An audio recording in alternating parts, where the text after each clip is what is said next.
समृद्धी महामार्गावर लासूर हडसपिंपळगाव टोलनाक्याजवळ 3 कारने एका फॉर्च्युनर कारला अडवून सोन्याची चैन बळजबरीने हिसकावून नेली। या प्रकरणात वैजापूर पोलीस ठाण्यात गुन्हा दाखल करण्यात आला आहे।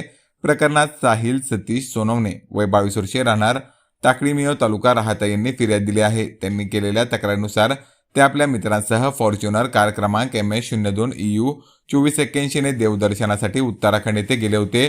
तेथून परतत असताना 26 ऑगस्ट रोजी सकाळी 11 वाजता समृद्धी महामार्गाने नागपूर इथून नाशिक येथे जाण्यासाठी निघाले। समृद्धी महामार्गावर हडसपिंपळगाव एक्झिट नंबर 18 जवळ दुपारी 4 वाजेच्या सुमारास सेल्टॉस क्रेटा व SUV 700 या 3 गाड्यांनी त्यांच्या फॉर्च्युनर कारला अडवले।